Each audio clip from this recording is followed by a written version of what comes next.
नमस्कार साथियों, हम आज अभिप्रेरणा के सिद्धांतों के बारे में विस्तार से परिचर्चा करेंगे। आज का अपना टॉपिक है अभिप्रेरणा के सिद्धांत। साथियों, अभिप्रेरणा के सिद्धांत का ये जो टॉपिक है, इसको हम दो भागों में पूर्ण करेंगे, दो भागों में इसको हम पूरा करेंगे।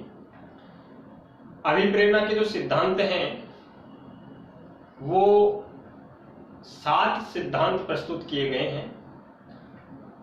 पहला आवश्यकता पदानुक्रम या मांग पूर्ति का सिद्धांत या अब्राहम मैस्लो ने प्रस्तुत किया है।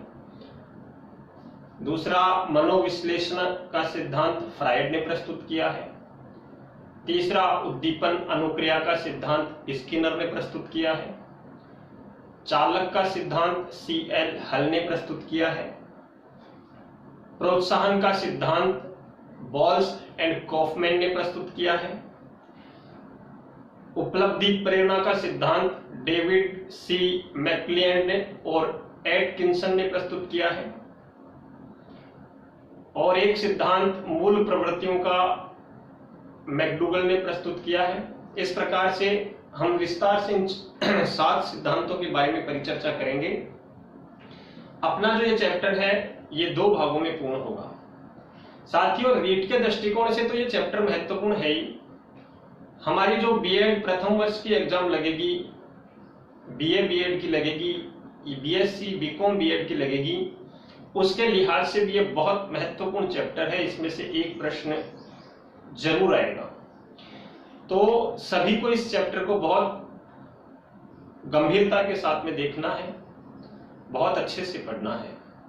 साथियों, हम अभिप्रेरणा के जो सिद्धांत हैं उनकी परिचर्चा प्रारंभ अब्राहम मैस्लो के आवश्यकता पदानुक्रम या मांग पूर्ति के सिद्धांत से करते हैं।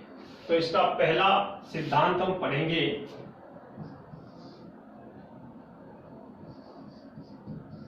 मांग या पूर्ति का सिद्धांत। इसी को कहते हैं आवश्यकता पदानुक्रम का सिद्धांत। इसका ही नाम है आवश्यकता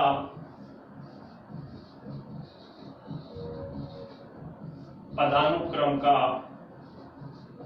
सिद्धांत। साथियों, इस सिद्धांत को अब्राहम मैस्लो ने प्रस्तुत किया है।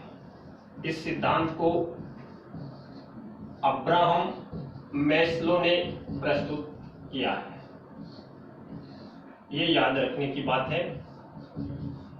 इसके बारे में हम परिचर्चा करें तो अब्राहम मैस्लो जो हैं, उन्होंने एक व्यक्ति की जो आवश्यकताएं हैं उनका एक पिरामिड प्रस्तुत किया है। एक पिरामिड के रूप में उन्होंने व्यक्ति की आवश्यकताओं को बताया है।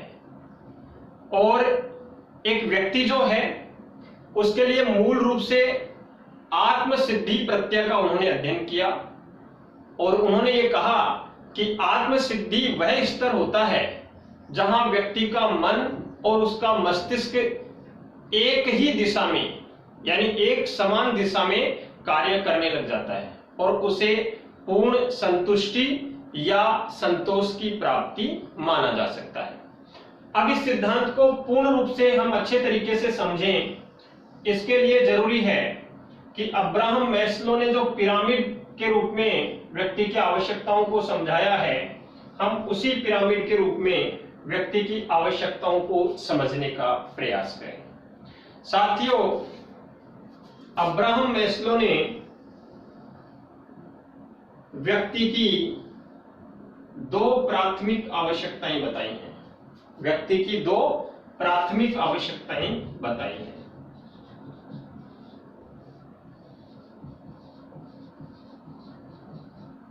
अब ये 2 प्राथमिक आवश्यकताएं कौन कौन सी हैं? पहली होती है दैहिक आवश्यकता। साथियों, व्यक्ति की सबसे पहली आवश्यकता होती है दैहिक आवश्यकता और दूसरी प्राथमिक आवश्यकता होती है सुरक्षा की आवश्यकता। पहली प्राथमिक आवश्यकता होती है दैहिक आवश्यकता, दूसरी प्राथमिक आवश्यकता होती है सुरक्षा की आवश्यकता। इसके बाद में दो उन्होंने बताई हैं द्वितीयक आवश्यकता।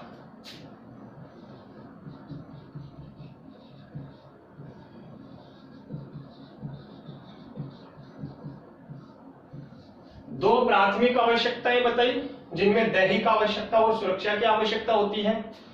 दो उन्होंने दैहिक के बाद में प्राथमिक के बाद में द्वितीयक आवश्यकताएं बताई। उनमें पहली होती है स्नेह की आवश्यकता,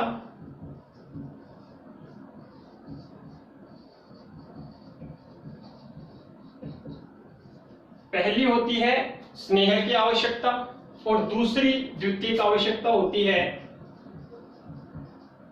सम्मान की आवश्यकता।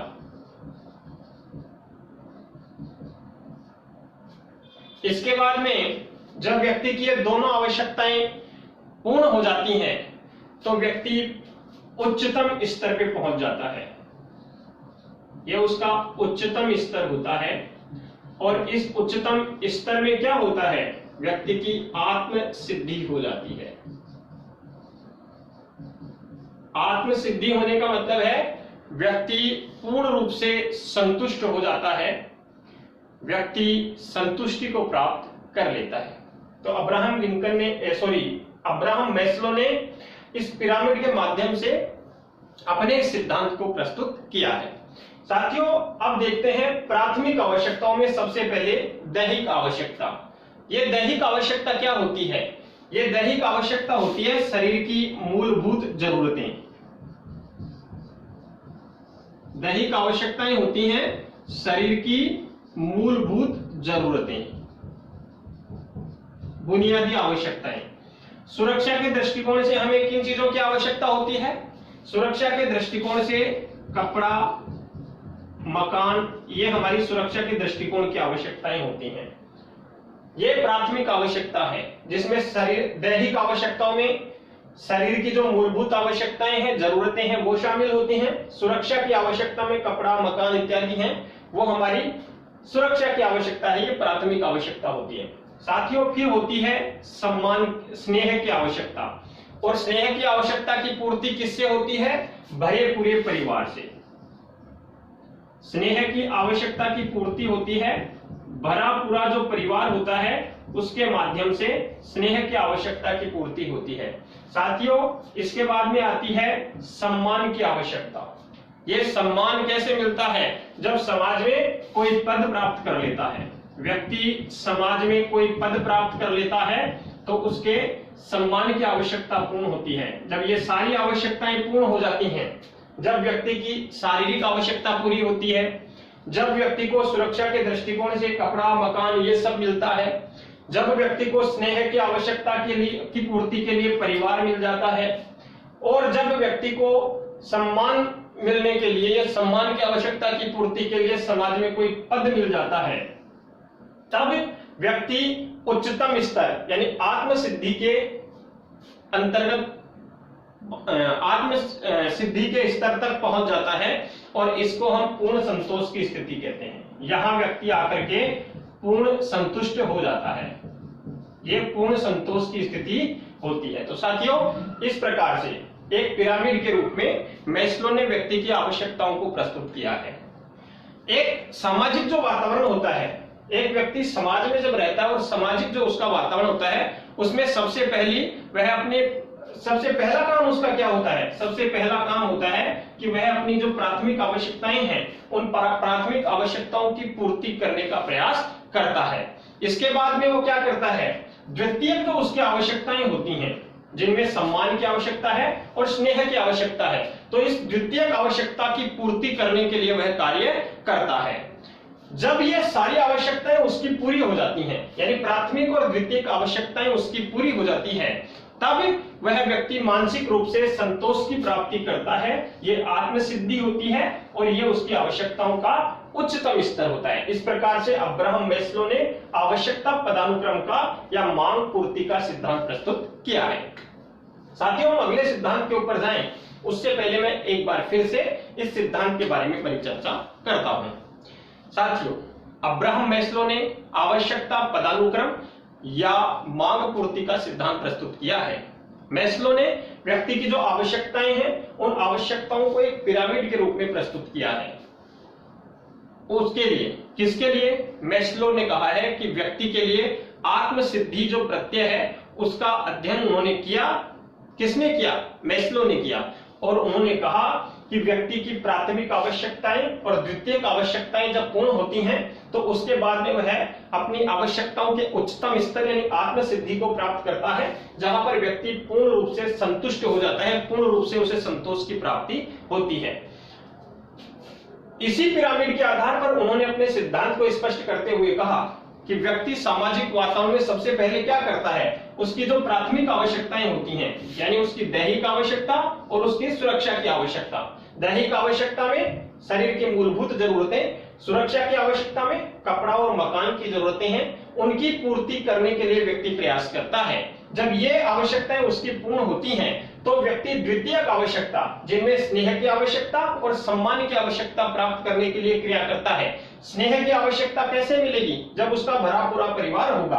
और सम्मान की आवश्यकता कब मिलती है? जब उसे समाज में कोई पद प्राप्त होता है। जब उसकी ये दोनों आवश्यकताएं पूर्ण हो जाती हैं, यानी प्राथमिक और द्वितीयक आवश्यकता जब व्यक्ति की पूर्ण हो जाती है तो वह आवश्यकताओं के उच्चतम स्तर पे पहुंच जाता है, यानी आत्मसिद्धि को प्राप्त करता है या उसको पूर्ण संतोष प्राप्त हो जाता है, पूर्ण संतुष्टि प्राप्त हो जाती है। तो साथियों, इस प्रकार से अब्राहम मैस्लो का आवश्यकता पदानुक्रम या मांग पूर्ति का सिद्धांत आपका कंप्लीट होता है। इसके बाद में हम फ्रायड का मनोविश्लेषण का सिद्धांत पढ़ते हैं। दूसरा हमारा टॉपिक है फ्रायड का मनोविश्लेषण का सिद्धांत। दूसरा सिद्धांत है मनोविश्लेषण का सिद्धांत। और साथियों, मनोविश्लेषण का सिद्धांत प्रस्तुत किसने किया है? मनोविश्लेषण का सिद्धांत प्रस्तुत किया है फ्रायड ने, सिगमंड फ्रायड ने। सिगमंड फ्रायड ने क्या कहा है? मूल रूप से व्यक्ति में दो प्रकार की मूल प्रवृत्तियां पाई जाती हैं। व्यक्ति में मूल प्रवृत्तियां कितने प्रकार की पाई जाती हैं? साथियों, फ्रायड ने कहा है व्यक्ति में दो प्रकार की मूल प्रवृत्तियां पाई जाती हैं।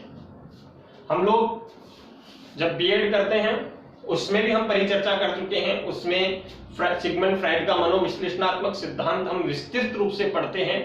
उसमें हमने दो प्रकार की मूल प्रवृत्तियों के बारे में अध्ययन किया है।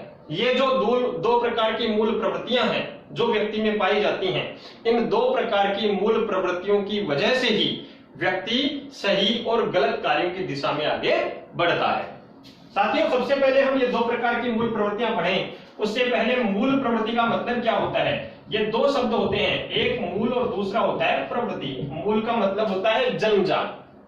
मूल का मतलब क्या होता है? जन्मजात। और प्रवृत्ति का मतलब होता है क्रिया, कार्य।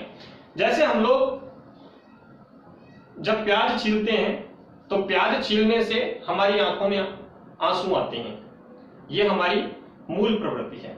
इसी प्रकार से जब शेर को देखते हैं तो शेर को देखने से हमारे मन में भय पैदा होता है, ये जन्मजात मूल प्रवृत्ति होती है। तो ये मूल प्रवृत्तियां दो प्रकार की होती हैं और इन दो प्रकार की मूल प्रवृत्तियों की वजह से, इन दो प्रकार की मूल प्रवृत्तियों के कारण से व्यक्ति सही और गलत कार्यों की दिशा में आगे बढ़ता है। साथियों, ये दो प्रकार की मूल प्रवृत्तियां कौन कौन सी होती हैं उसके बारे में हम विस्तार से परिचर्चा करें। उससे पहले आप इस पिरामिड को एक बार या तो स्क्रीनशॉट ले लीजिए आप, ताकि बाद में आप इस पिरामिड को देख सकें और देख करके समझ सकें।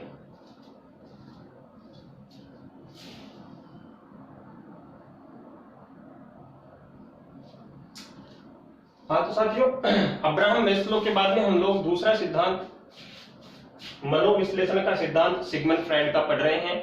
हम परिचर्चा कर चुके हैं कि प्रत्येक व्यक्ति में मूल प्रवृत्ति दो प्रकार की होती हैं।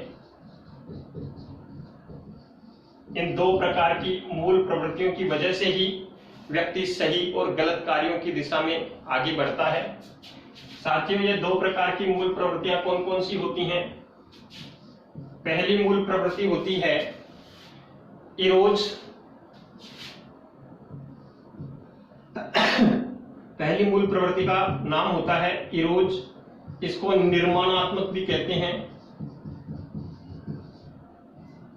और इसी मूल प्रवृत्ति का नाम है जन्म मूल प्रवृत्ति या जन्म से संबंधित मूल प्रवृत्ति।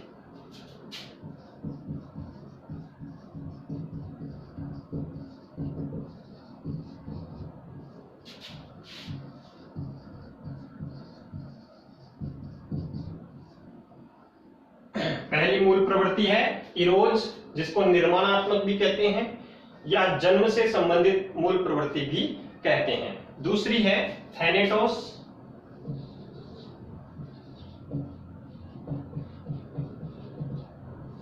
इसका ही नाम है विध्वंसात्मक। याद रखना, वो निर्माणात्मक थी, ये विध्वंसात्मक है।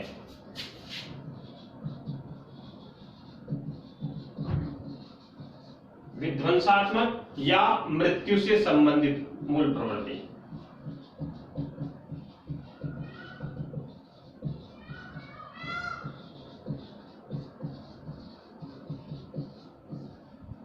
ये जन्म से संबंधित मूल प्रवृत्ति है, ये मृत्यु से संबंधित मूल प्रवृत्ति है। तो जो सिगमंड फ्राइड है, उन्होंने कहा है कि व्यक्ति में ये दो प्रकार की मूल प्रवृत्तियां पाई जाती हैं। हम सबसे पहले परिचर्चा करते हैं इरोज, निर्माणात्मक या जन्म से संबंधित जो मूल प्रवृत्ति है उसके बारे में। साथियों, जब व्यक्ति में इस प्रकार की प्रवृत्ति का विकास होता है, यानी निर्माणात्मक प्रवृत्ति का विकास होता है, तो वह सकारात्मक कार्यों की ओर आगे बढ़ता है। इसकी सबसे बड़ी विशेषता क्या है? इसकी सबसे बड़ी विशेषता यह है कि यह सकारात्मक मूल प्रवृत्ति है। ये कैसी है? सकारात्मक मूल प्रवृत्ति। जब व्यक्ति में यह सकारात्मक मूल प्रवृत्ति विकसित होती है, जब व्यक्ति में सकारात्मक मूल प्रवृत्ति का विकास होता है, तो वह व्यक्ति हमेशा सही कार्यों की ओर आगे बढ़ता है, सही कार्यों की दिशा में आगे बढ़ता है। इस मूल प्रवृत्ति के कारण से व्यक्ति सही कार्यों की दिशा में आगे बढ़ता है।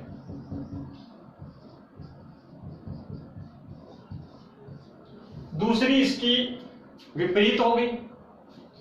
ये विपरीत है, यानी ये क्या है? ये नकारात्मक मूल प्रवृत्ति है। ये कैसी है? नकारात्मक मूल प्रवृत्ति। और जिसमें नकारात्मक मूल प्रवृत्ति का विकास होता है, साथियों, इसका नाम ही क्या है? ये विध्वंसात्मक है, यानी व्यक्ति विध्वंस, विनाश की दिशा में आगे बढ़ता है। व्यक्ति क्या करता है? विनाश की दिशा में आगे बढ़ता है।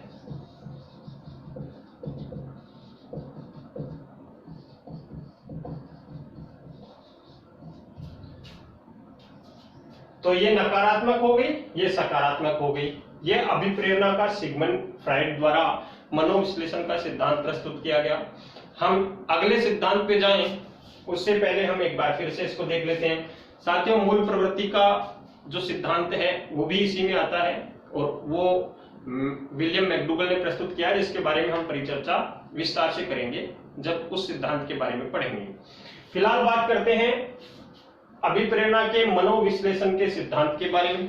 साथियों, ये प्रस्तुत किया है सिगमंड फ्राइड ने, और सिगमंड फ्राइड ने कहा है कि प्रत्येक व्यक्ति की जो मूल प्रवृत्ति है वो दो प्रकार की होती है। मूल प्रवृत्ति का मतलब होता है जन्मजात क्रिया, जो जन्मजात कार्य होता है। और उसके बारे में मैंने बताया कि जैसे प्याज छीलते समय आंख से आंसू आना, ये जन्मजात मूल प्रवृत्ति है। जैसे शेर को देखते हैं मन में डर पैदा हो जाना, ये जन्मजात प्रवृत्ति है। और ये जन्मजात प्रवृत्तियां दो प्रकार की होती हैं। पहली इरोज होती है, जिसको निर्माणात्मक भी कहते हैं, जिसको जन्म से संबंधित प्रवृत्ति भी कहते हैं, जीवन की ओर ले जाने वाली प्रवृत्ति जिसको हम कहते हैं। दूसरी थैनेटोस, विध्वंस फैलाने वाली या मृत्यु की ओर ले जाने वाली, मृत्यु से संबंधित मनोवृत्ति होती है, मूल वृत्ति होती है। साथियों, इरोज या निर्माणात्मक मूल प्रवृत्ति हमेशा सकारात्मक होती है, और जिस व्यक्ति में निर्माणात्मक या जन्म से संबंधित मूल प्रवृत्ति का विकास होता है, वह व्यक्ति सकारात्मक सही कार्यों की दिशा में आगे बढ़ता है, निर्माण करने वाले कार्यों की दिशा में आगे बढ़ता है, सृजन करने वाले कार्यों की दिशा में आगे बढ़ता है। और साथियों, जिसमें यह नकारात्मक यानी थैनेटोस विध्वंसात्मक या मृत्यु से संबंधित मूल प्रवृत्ति विकसित होती है, वह हमेशा नकारात्मक मूल प्रवृत्ति वाला व्यक्ति होता है और विनाश से संबंधित जो कार्य होते हैं उन विनाश से संबंधित कार्यों की ओर वह आगे बढ़ता है, विनाश फैलाने वाला होता है, मृत्यु की ओर अग्रसर होने वाले कार्य वो करता है। इस प्रकार से सिगमंड फ्राइड का ये सिद्धांत कंप्लीट होता है। इसके बाद में तीसरा अभिप्रेरणा का सिद्धांत होता है और साथियों उस तीसरे सिद्धांत का जो नाम है वो आपका सुना हुआ नाम है, उसमें थोड़ा सा परिवर्तन हुआ है। साथियों ये तीसरा जो नाम है ये है उद्दीपन अनुक्रिया का सिद्धांत। तीसरा सिद्धांत कौन सा है? तीसरा सिद्धांत है उद्दीपन अनुक्रिया का सिद्धांत। अभिप्रेरणा का तीसरा सिद्धांत उद्दीपन अनुक्रिया का सिद्धांत। साथियों उद्दीपन अनुक्रिया का सिद्धांत प्रस्तुत किसने किया है? ये प्रस्तुत किया है स्किनर ने। ये किसने प्रस्तुत किया है? स्किनर ने। जैसे ही आप उद्दीपन अनुक्रिया के सिद्धांत की बात करते हैं आपके दिमाग पे तुरंत एक नाम आया होगा और वो नाम है थॉर्नडाइक का, क्योंकि हमने पढ़ा है इससे पहले कि उद्दीपन अनुक्रिया का सिद्धांत प्रस्तुत किया है थॉर्नडाइक ने। अब समझने वाली बात है, यहां कंफ्यूजन होता है तो आप कंफ्यूज मत होइए। क्यों? क्योंकि थॉर्नडाइक ने जो उद्दीपन अनुक्रिया का सिद्धांत प्रस्तुत किया साथियों वो अधिगम के क्षेत्र में प्रस्तुत किया था। किसके क्षेत्र में प्रस्तुत किया था?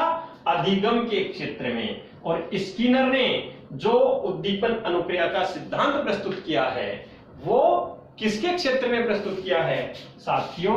वो अभिप्रेरणा के क्षेत्र में प्रस्तुत किया है। अधिगम के क्षेत्र में उद्दीपन अनुक्रिया का सिद्धांत थॉर्नडाइक ने दिया था, लेकिन अभिप्रेरणा के क्षेत्र में उद्दीपन अनुक्रिया का जो सिद्धांत है वो स्किनर ने दिया है। अब उन्होंने क्या कहा है इस सिद्धांत में? छोटी सी बात कही है, व्यक्ति जब भी किसी उद्दीपक को देखता है, गौर से सुनिए, व्यक्ति जब भी किसी उद्दीपक को देखता है तो वह उस उद्दीपक के प्रभाव से किसी अनुक्रिया को करता है। व्यक्ति जब भी किसी उद्दीपक को देखता है तो उस उद्दीपक के प्रभाव से अनुक्रिया को करता है। अर्थात एक व्यक्ति में पैदा होने वाली अभिप्रेरणा, अंदर से जो मोटिवेशन जागृत होता है वह किसी उद्दीपक के प्रभाव से ही आगे बढ़ती है। व्यक्ति उसको प्राप्त करने के लिए आगे तभी बढ़ता है जब उसे उद्दीपक दिखाई देता है। अभिप्रेरणा, भूख लग रही है, हमने अभिप्रेरणा चक्र के बारे में पढ़ा, तो व्यक्ति को भूख लग रही है, वह उस भूख की पूर्ति, उस आवश्यकता की पूर्ति, उस चालक को समाप्त करने का प्रयास तभी करेगा, उस दिशा में आगे तभी बढ़ेगी उसकी अभिप्रेरणा जब उसे भोजन दिखाई देगा।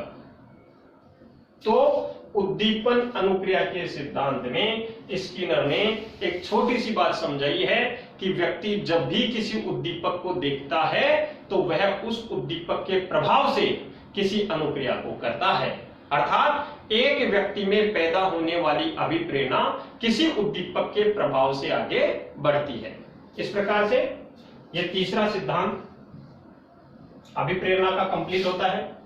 फिर बात करते हैं इसके चौथे सिद्धांत के बारे में, और चौथा सिद्धांत दिया है C.L. हल ने, और वो सिद्धांत है चालक का सिद्धांत। याद रखना साथियों, इसके बाद में आता है चालक का सिद्धांत। चालक का सिद्धांत, और ये चालक का सिद्धांत दिया है C.L. हल ने। चालक का सिद्धांत किसने दिया है? C.L. हल ने। इन्होंने भी छोटी सी बात से समझा दी ये बात।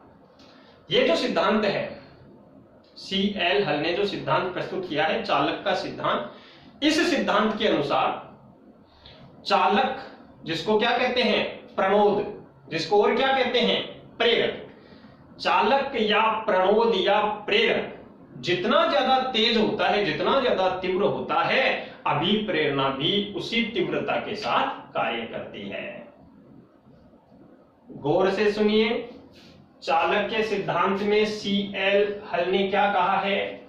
उनके अनुसार, CL हल के अनुसार, इस सिद्धांत के अनुसार चालक या प्रणोद या प्रेरक जितना अधिक तीव्र होता है, अभिप्रेरणा उतनी ही तीव्रता के साथ में कार्य करती है, और चालक जितना ज्यादा कमजोर होगा, अभिप्रेरणा भी उतनी ही मंद गति से काम करती है।